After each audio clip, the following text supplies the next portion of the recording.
Hello everyone, আসসালামু আলাইকুম। Welcome to Safa BD blog. আশা করছি আল্লাহর রহমতে আপনারা সবাই ভালোই আছেন। আজকে আপনাদের সাথে শেয়ার করব egg pasta and veg pasta. এটা খেতেও খুব লোভনীয় হয় এবং বাচ্চাদের বানিয়ে খাওয়াতে পারেন। এজন্য প্রথমে 3 ধরনের পাস্তা নিয়েছি। এরপর একটা পাতিল নিয়ে নিলাম, কিছুটা পানি দিয়ে দিচ্ছি। পানিটা একটু গরম হয়ে গেলে এবার পাস্তাগুলোকে সিদ্ধ করে নিলাম 5 মিনিটের মতো। এখন তুলে নিচ্ছি। চলে আসলাম সবজি কাটতে। প্রথমে নিয়ে নিয়েছি কিছুটা মিষ্টি কুমড়া, অল্প একটু নিচ্ছি। আমি অনেকগুলো সবজি ইউজ করব, 3-4 ধরনের। আপনারাও চাইলে আপনাদের পছন্দ মতো যে কোনো সবজি ইউজ করতে পারেন। এবং যাদের বাচ্চারা সবজি খায় না বা খেতে চায় না, তাদেরকে এভাবে একদিন বানিয়ে খাওয়াবেন, দেখবেন ওরাও খুব খেতে পছন্দ করবে। আমি এখানে মিষ্টি কুমড়া, টমেটো এবং ফুলকপি কেটে নিচ্ছি।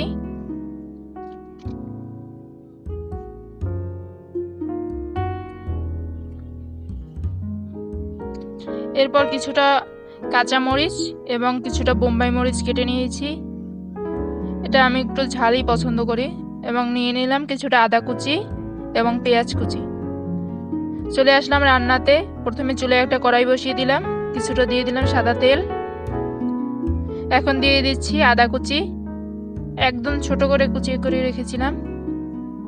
এখন দিয়ে দিলাম কিছুটা পেঁয়াজ কুচি, মরিচ কুচি, দিয়ে দিচ্ছি একটা ডিম। এখন ভালোভাবে ভেজে নিচ্ছি। দিয়ে দিলাম ফুলকপি। এখন দিয়ে দিচ্ছি 1 চামচের মতো লবণ, 1 চামচের একটু কম, একটু হলুদ গুঁড়ো, 1 চামচের মতো মরিচ গুঁড়ো, দিয়ে দিচ্ছি মিষ্টি কুমড়ো।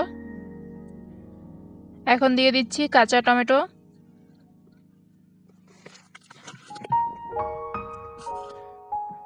আমার কাছে মনে হয়েছে যে আর একটু ঝাল দরকার, তাই আর 1 চামচ মরিচ গুঁড়ো দিয়ে নিচ্ছি। আমি এটা অনেক স্পাইসি বানিয়েছিলাম, যে যার পছন্দ মতো ঝাল এবং যে কোনো মশলা ইউজ করতে পারেন। এখন অল্প একটু পানি দিয়ে দিচ্ছি এবং চুলার জালটাও লো ফ্লেমে কিছুক্ষণ রান্না করে নিয়েছি, যাতে ভালোভাবে সবজিগুলো সিদ্ধ হয়ে যায়। এই তো পানিটা টেনে আসলে এখন আর একটু ভাজা ভাজা করে নিচ্ছি। দিয়ে দিচ্ছি সিদ্ধ করে রাখা পাস্তাগুলোকে। এবার সব উপকরণ ভালোভাবে ভেজে নিচ্ছি। এখন দিয়ে দিচ্ছি আগে থেকে রেডি করে রাখা একটি সিক্রেট মশলা বা গরম মশলা।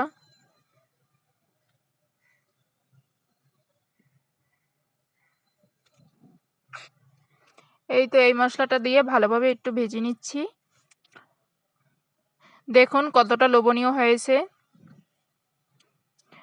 বন্ধুরা, যারা আমার এই ভিডিওটি এতক্ষণ দেখলেন, অবশ্যই একটি লাইক দিয়ে দিবেন এবং সাবস্ক্রাইব করে চ্যানেলটির পাশেই থাকবেন। এবং কে কোথা থেকে দেখছেন এবং আমার ভিডিওটি আপনাদের কাছে কেমন লেগেছে অবশ্যই কমেন্ট করে জানাবেন।